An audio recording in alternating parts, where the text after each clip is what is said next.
कर दी। आज उसके अंदर था कि किसी ने मेरी निद्रा भंग, उसका जो क्रोध था, जैसे आज भी यही वृत्ति हमारे अंदर है। ये खोली तो सामने एक अंडा था कि तूने क्यों उठा दिया मुझे। इस दृष्टिकोण से उसने कुछ क्रोध, कोई सूते व्यक्ति को जगा देता है, एकदम वो महसूस करता है।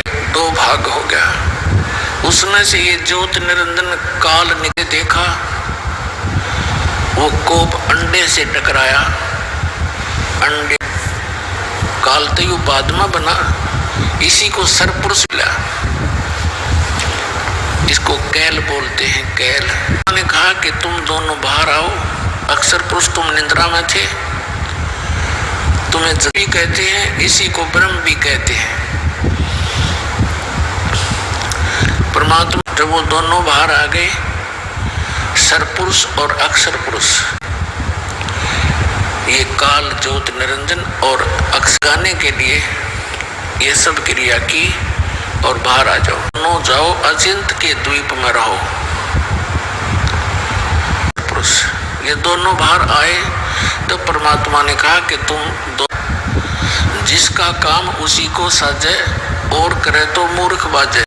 और अचिंत से कहा कि पुत्र समर्थ के काम को समर्थ ही कर सकता है, माने कि कहीं ये फिर टांग ना अड़ा दे बीच में, अब इनको दिखा दूं तुम्हारी कितनी सामर्थ्य है।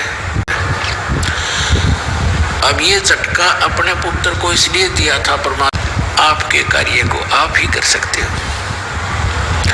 उसके पश्चात परमेश्वर ने हम सभी आत्माओं की उत्पत्ति की अपने वचन से, तुम्हारा कितना सामर्थ्य है, तुम कितना काम कर सकते हो।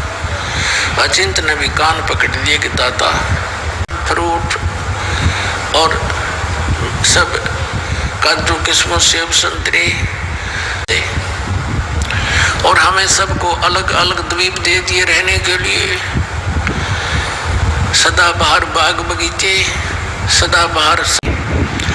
वहाँ के मानसरोवर से एक सैंपल यहाँ नीचे पृथ्वी पर भेजा भगवान ने कि आने वाले समय में प्रमाण बनेगा, मुझे पहचान। और वहाँ का जल कभी खराब नहीं होता, वहाँ के दूध दही के सरोवर भरे पड़े हैं, वो कभी खराब नहीं होते। ये सतलोक से आई, निरंजन के प्रथम जानने में और सतलोक को जानने में। वहां से एक सैंपल भेज रखे परमात्मा ने, गंगा नामक विष्णु के लोक से फिर शिव के लोक में आई, शिव के लोक से फिर ये लोक से फिर इस ब्रह्मांड में प्रवेश हुई। सबसे पहले विष्णु के लोक में आई, वहां प्रकट हुई। अब ये कैसे आती है, यहाँ हिमालय के ऊपर आकर के क्या होते हैं, बादल देखने में तो ऊपर कितने अपने आप, अब जैसे हम क्या देखते हैं,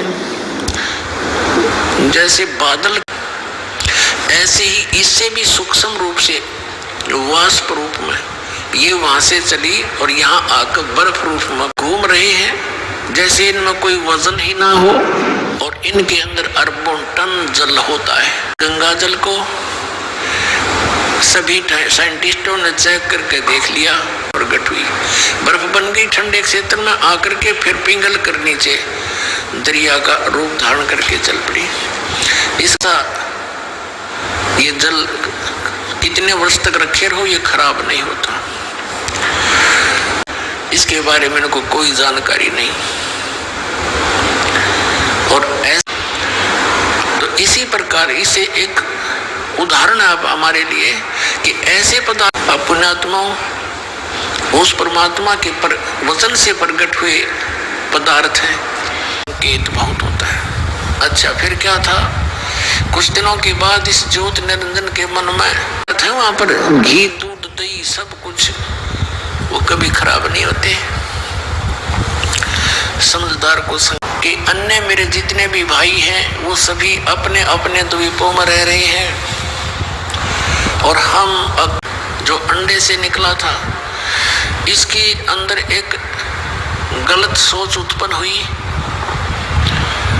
पता चला कि अलग से राज्य कैसे प्राप्त हो, तप से राज्य होता है। उसने तप करना शुरू ले। हम तीनों एक द्वीप में रह रहे हैं। तो उसको परमात्मा ने पूछा कि क्या चाहते हो ज्योति निरंजन, क्या चाहता है कैल? किया। सत्युग जब इसने तप किया, देने की कृपा करो।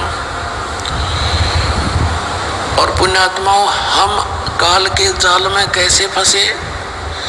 जब ये तब इसने कहा कि परमात्मा है पिताजी, ये स्थान मेरे लिए थोड़ा है, मुझे अलग से स्थान, कभी इस पैर पे खड़ा, एक पैर पे खड़ा होकर के तपस्या की इसने, कभी दूसरे पैर को बदल लेता है, कभी उसको उस पे खड़ा हो जाता है और किस्सा कर रहा था।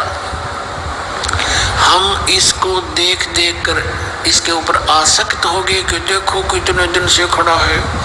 हम नहीं चाहते इसको, लेकिन अंदर से कसक घनी होगी। वो तो अंतर्यामी है। कबीर देव दिन हो गए हम आसक्त हो गए। परमात्मा ने संकेत किया था कि बच्चों तुम ना देखो इसकी तरफ, मस्त रहो, इसकी क्रिया को ना देखो। हम ऊपर से तो ऐसे हो गए जैसे।